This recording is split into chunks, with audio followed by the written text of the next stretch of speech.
So we will start now. It's 8 p.m.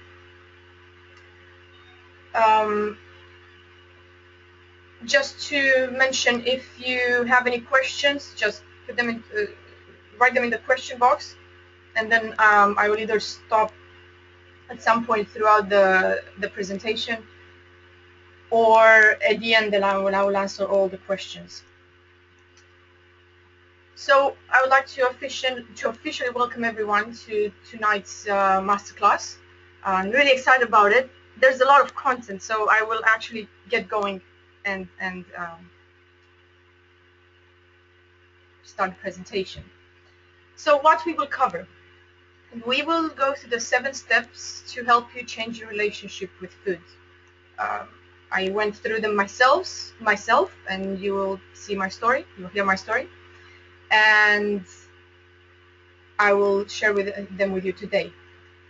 We will talk about discipline, consistency, and action, which are as important as knowledge, and things that many personal trainers fail to tell their clients. So we all talk about protein and carbohydrates and fats, which are obviously really, really important, but there are a few missing things there that not everyone talks about.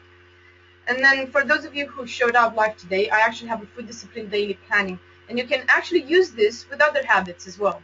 So I'm going to show it to you at the end. So for those of you who don't know me or haven't met me, I am the coach and founder of Urban Women Fitness, and I am the creator of the Merisoiu technique, which is based on 5 essential principles: earthing, fluid movement, organic movement, mindful control, and food discipline, which is the topic of today's masterclass. When I don't coach, I dedicate my time and my life to Karate Shotokan, which has been my way of life since I was 8 years old, so since 1995. So I competed national and world level. I was ranked second in the world championships at 14 years old. I'm a national champion, a World Cup champion, a lot of champion going on there. So now I compete actually for England for Karate Shotokan centers. And in October we have the World Championship, and I'm really excited about it. Nervous 2 months before, but I'm excited about it. And then the other side of things, I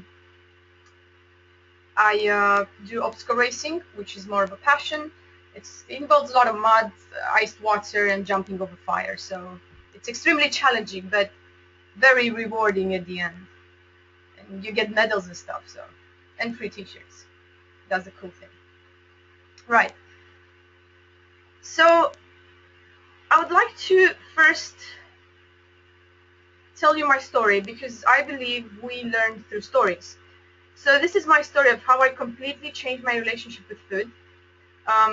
And the reason I'm sharing this with you is because there are lessons in it. So you may want to take some notes. So in 2003, 2004, I was about 10 kilograms heavier than I am today. That's about 22 pounds. And well, this picture is later on, but I wasn't at my normal weight, the weight where I'm fast when I run and I feel light and comfortable. So I was still on the journey. So through parts of my teenage, believe it or not, I used to drink a lot of Coca-Cola and Sprite. And I used to drink like a whole 2-liter bottle, and sometimes in one day.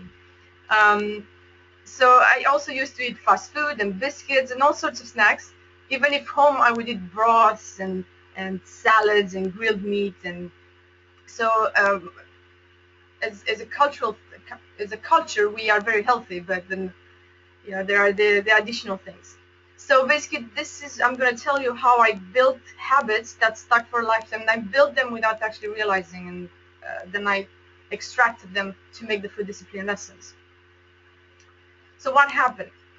When you're an athlete, you train 6 days a week, right? And compete at international level. You don't really care about the amount of food you eat, even if you eat healthy. You just eat and burn everything straight away. But when you stop training, or you go from 6 sessions a week to 3 or none, and you still eat a lot of food, and you also start eating very unhealthy food, Well, that kind of changes your life and your weight, and not for the better. So in 2003, I went to France with a friend to visit my father, who used to work there. For 2 months, we ate burgers and chips and pizza at very unusual hours, like 1 a.m., 2 a.m. It didn't matter. So today I wouldn't do either of them, eating burgers and chips or eating at 1 a.m. in the morning. Long story short, I returned home and I was about 10 kilograms heavier. So I have to admit, and I remember, I didn't feel comfortable. I felt fat, right? And that was fat for me. I mean, from being slim and toned and light and feeling really good in my own body and moving very fluidly and comfortable, to clothes not fitting me anymore, and I just didn't feel good in my own body. And I don't know if any of you can relate to this, but this is how I remember it. So the transformation was incredible in all the wrong ways.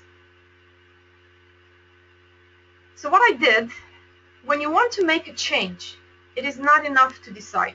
You must make a true commitment, and otherwise nothing will change. So soon after I came from France, I made a commitment to myself that it was time to change.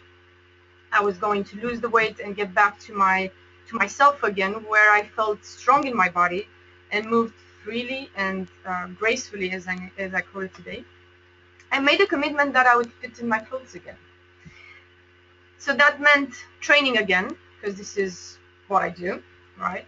And eating better than even before I put the weight on. So what I did are the following things. Bread was out.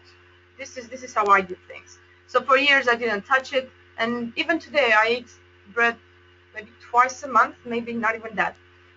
No pasta, no pizza, no breakfast cereal, the commercial ones.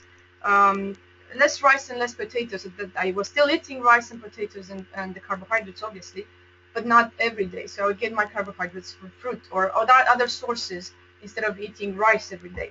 But this is my diet and how I thrive on this diet.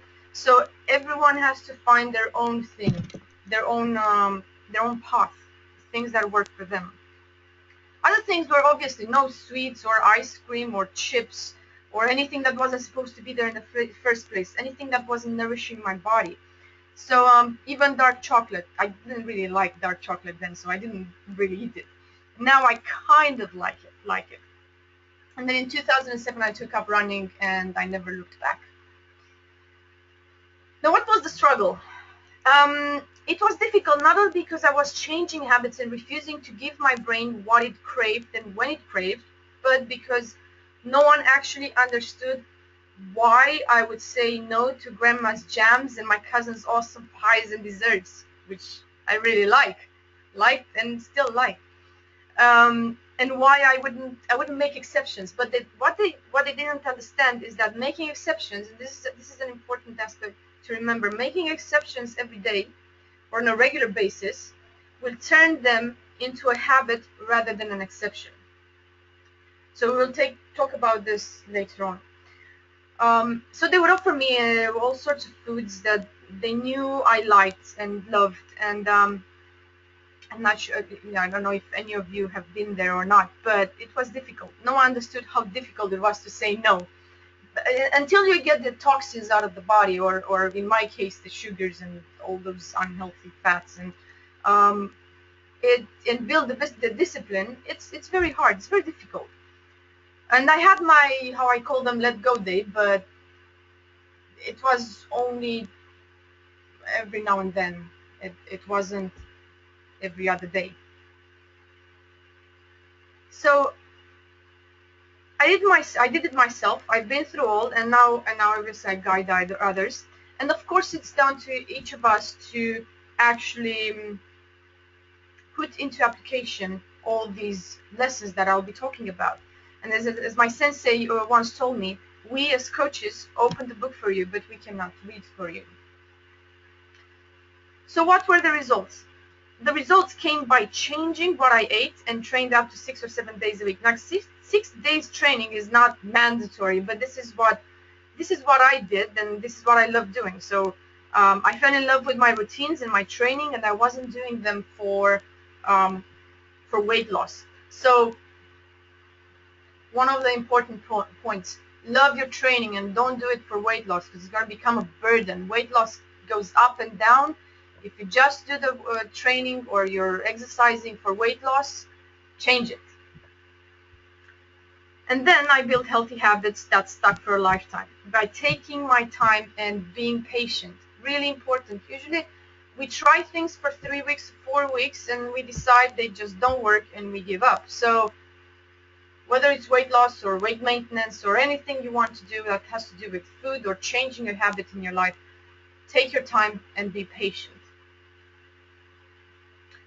And also focused on the process. So I set a goal, I forgot about it, and I focused on the schedule rather than, in my case, weighing myself every day.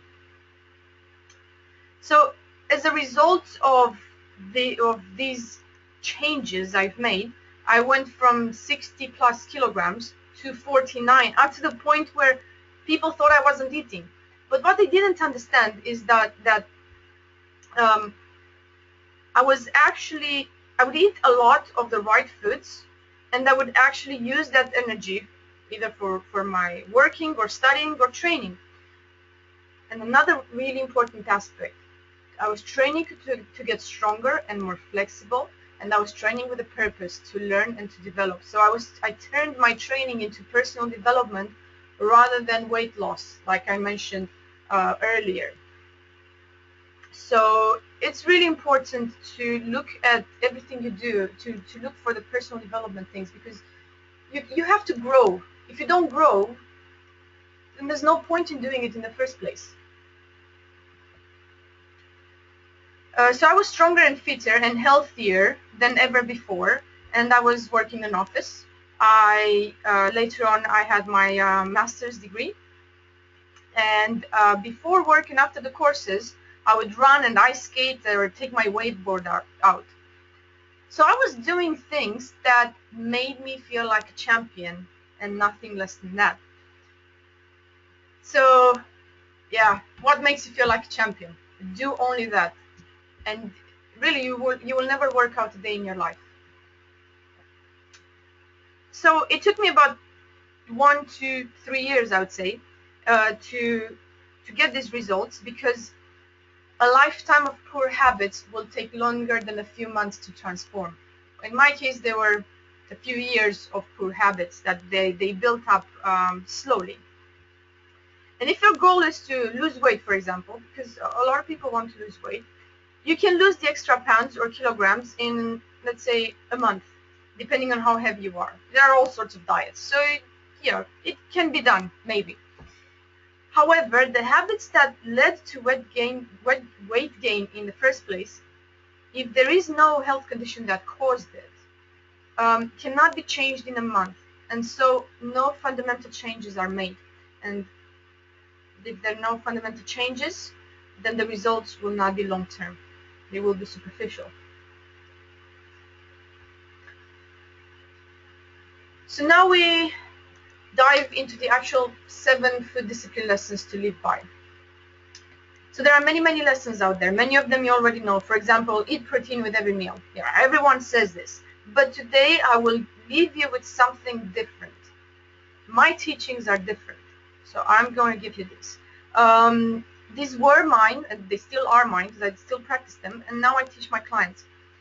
And the food discipline lessons came to me when I realized that most of us know why we gain weight, why we feel bloated or unwell. We all know that nutrition is what keeps us alive, healthy, and in peak physical and mental performance.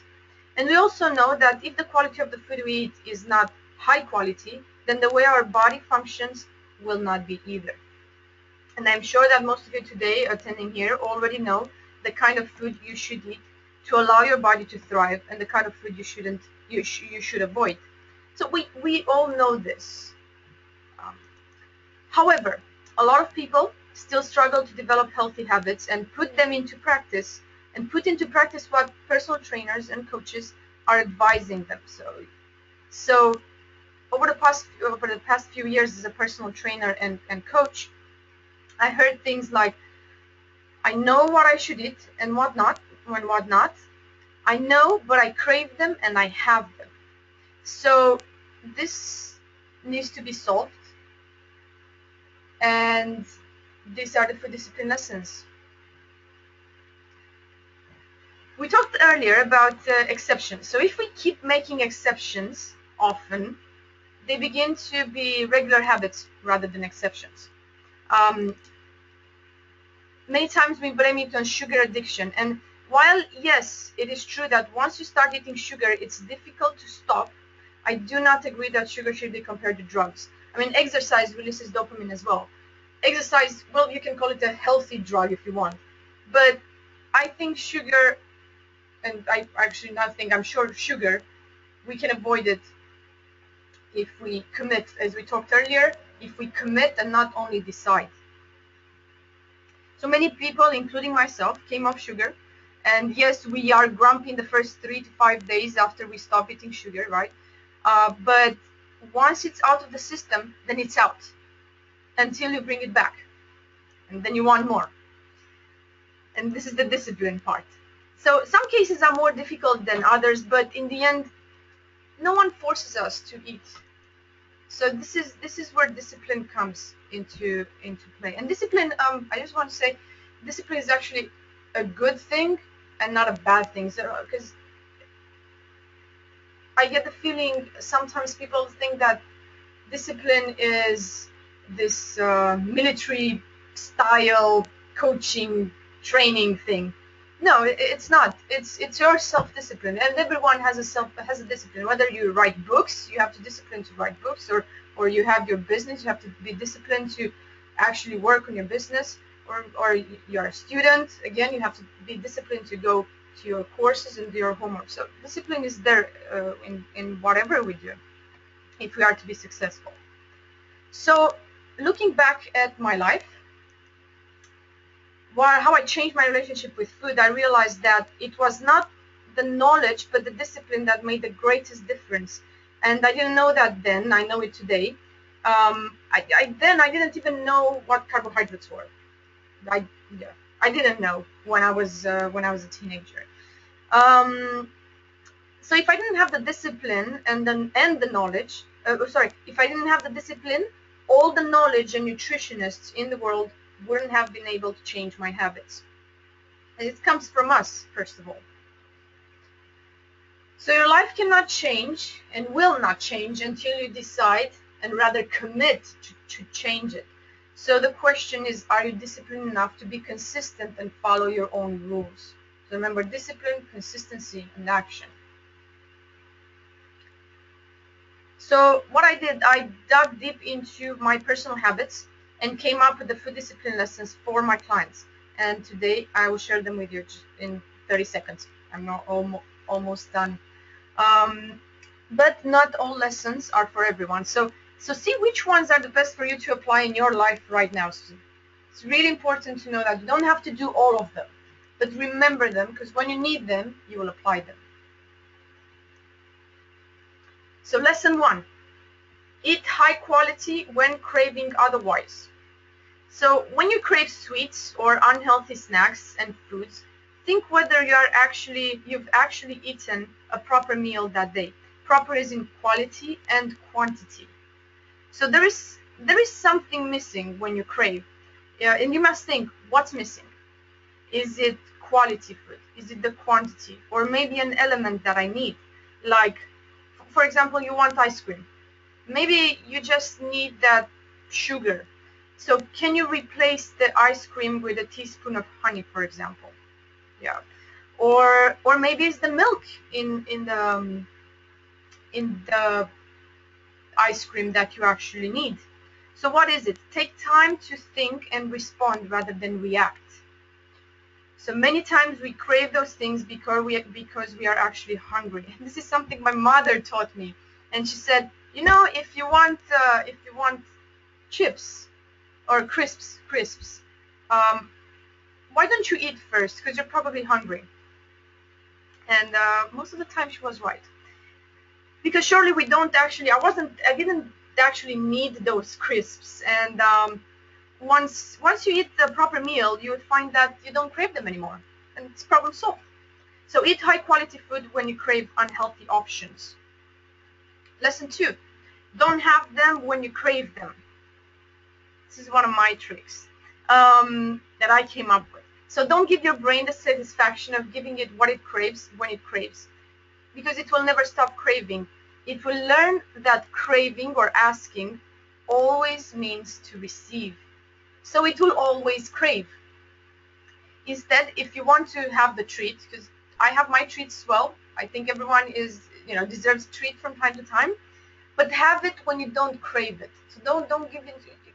When you, as we talked earlier, if you crave something, you probably need to eat a proper meal.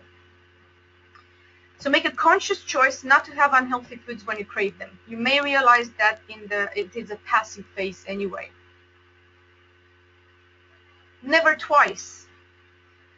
This is about portion size, and this is important if you want to lose weight, but also if you want to maintain it, and also if you don't want to feel bloated or having digestion. And it's basically good for everyone, really. It's health. Sometimes we eat healthy, but we overeat. And this itself prevents us from losing weight or makes us gain weight, as well as making the digestive system overwork. So one way to control the quality of food, the quantity of food you eat, is to never serve yourself twice. Once you've eaten what was in your plate, and that's it. And you use a normal plate. You don't use a double portion plate. There are cases when, let's say, you are really hungry and one serving is not enough. But you have to become mindful of your body and communicate with it and understand it. And this is how to do it, by trying these lessons. And you don't serve yourself twice, and half hour you feel you're still hungry and said, okay, I should have eaten more. So you begin to understand what your body needs, rather than just go with everything you read and everything everyone tells you. Listen to your body, because it knows better than anyone. 30 minutes. Lesson 4. After you eat your meal, don't jump straight into dessert, even if it's a piece of fruit. So make a habit of waiting about 30 minutes, because it's roughly the amount of time it takes the feeling of fullness to reach your brain. It's about 15 to 20 minutes, but just to make sure, it's 30 minutes. By the end of the 30 minutes, you might realize you don't need to have anything else anymore. So you can have your fruit later on as a snack if you still want it, but give your digestive system time and room to digest and breathe, even if you really, really want to have that piece of fruit. Give it time. Lesson 5, fuel. Now this is a big one, and probably one that changed the one that changed the way I make food choices today. So look at food as fuel for your body, because if we leave aside the love for food and its taste, that is what food does. It is that's the purpose of food. It is not to satisfy our taste buds, although it's nice to have both, of course. However, its purpose is to keep us alive, to fuel us, our brain, our muscles, our organs. That is the purpose of food. So when you begin to understand this, to really, really understand it, your food choices will change forever, and you will begin to give your body good quality fuel. Then you will achieve in time a balanced weight. You will keep it balanced, and even when you have your treats, and you'll feel amazing in your own body all the time if you fuel your body. And it can be tasty in the same time. I mean, you can make it a win-win situation, of course. So this is one of the first things I did when I changed my relationship with food, and up to this day, it's really powerful. Lesson 6, eat when hungry. So don't eat just for the sake of it. Actually, don't do anything just for the sake of it, or just because there is food in front of you, or just because you are bored. Eat when you are hungry. Eat when you need. Again, it is about communicating and understanding your body. So this is again something that my mom taught me when I was trying to lose weight, and she said that on a scale of 1 to 10, eat when you are around 4, 5, and stop eating when you are at about 8. If you are hungry all the time or soon after eating, that might be a sign letting you know that what you ate was not nutritious or satisfying enough. So in my case, for example, commercial processed sugary breakfast cereal. After eating these, or pasta as well, um, I am hungry within 1 hour after eating. Um, or, for example, if you need a second serving of breakfast cereal, you to feel satisfied, that's your hint to start actually eating real food. So more satisfying than breakfast cereal. This is my personal opinion, but I don't think breakfast cereals are actually food. I leave them as a treat. I have them from time to time when I want something sweet, actually. So, but that's my opinion. And as a rule of thumb, and I'm sure you know this, good fats, like fats from avocado, for example, or fats from eggs, satisfy you faster and for longer, and you also eat less because of this. And lesson 7, patience and consistency. A lifetime of poor eating habits cannot be undone in just a few months or weeks. As we talked earlier, it takes time. It took you time, probably years, to develop certain habits, and it will take you time, probably years, to undo them. That is only if you want them to last for a long time. If you just want to get healthy and fit for summer or for Christmas or for a party, then and then go back to your old habits, then none of what you learned today will actually make any difference. Because these are habits that once built, once understood and ingrained in your life will last forever. But obviously only if you put them into application. And I'm actually going to help you do that, because I said I have a plan for you. So there are many other habits I take my clients through on an individual basis, but for the moment, seven is enough to get you started. These are some of my clients that I worked or work with. Pooja, I work with her, and we regularly go through these kind of lessons. We talk about nutrition, we talk about how to make choices, and we look at everything really. Andrada, she is a businesswoman and she is a classical singer and a piano teacher. So she does a lot of things. And for her, it's really important for her body to be in peak shape, the body and mind, to have energy, to have everything she needs. So I coached her in the past, and again we went through this type of lessons. So how do you put them into application? Step 1, the stop. Really, really important for everything in your life, not just not just nutrition and food. So whether we talk about food, exercising, washing dishes, or doing groceries, think of always pausing or stopping for a fraction of a second and then do what you're about to do. So you can say this is a bit of mindfulness.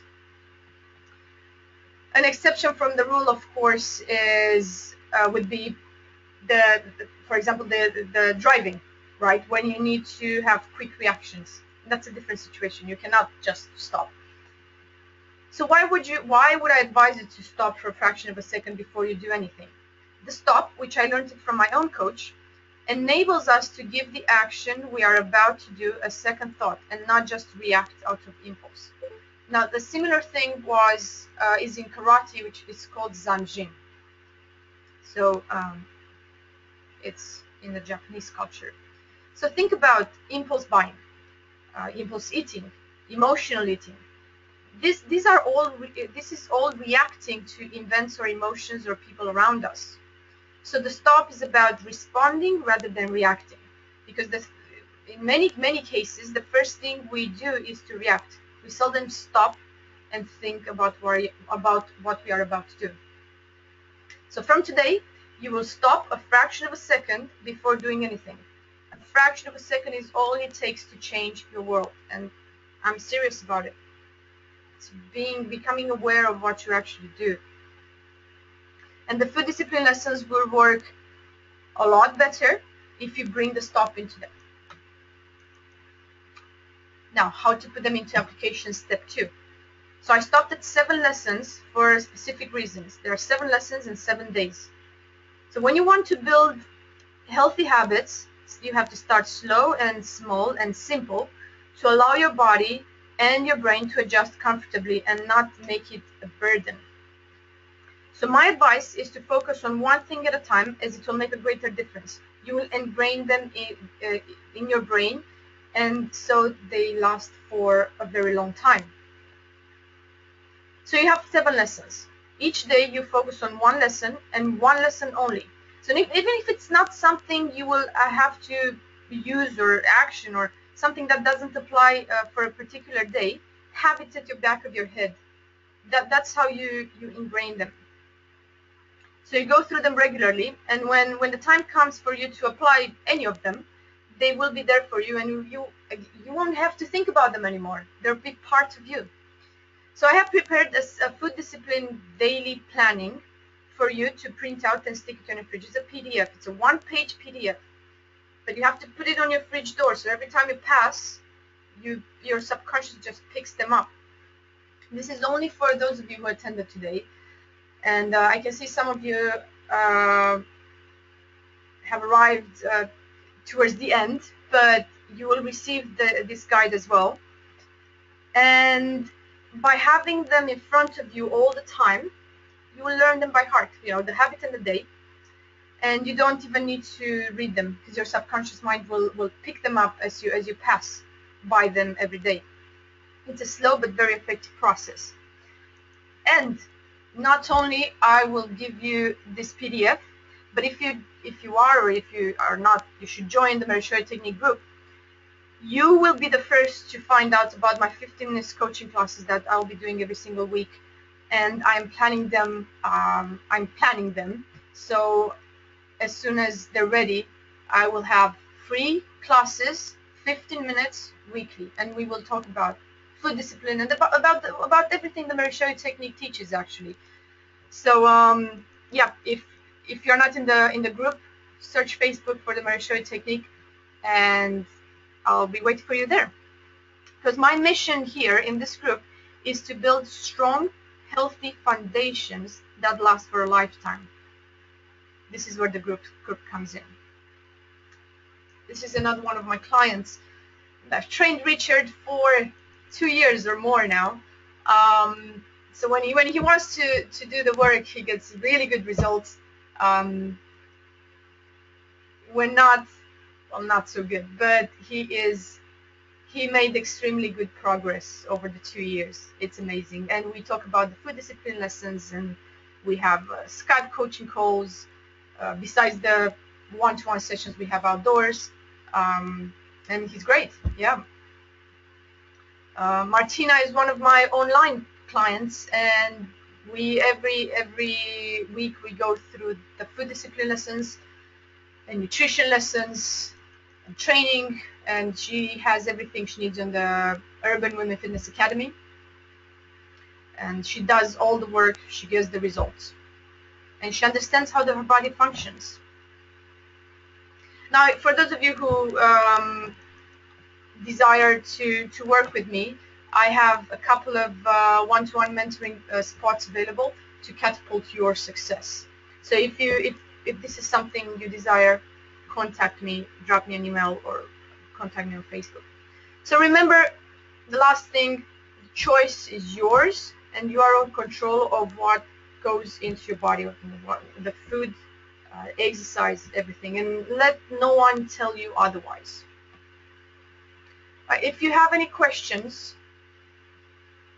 I can answer all of them now.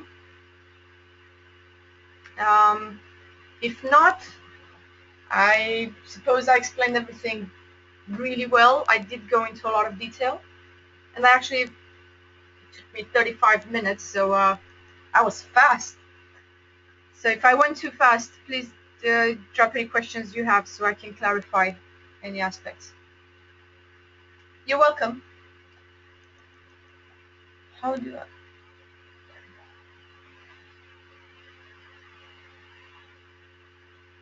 Okay, well, if no one has any questions, I will wish you a great evening or a great day if you are not in UK. And I'll see you 2 weeks from now at the next webinar. Have a great evening, everyone. Bye.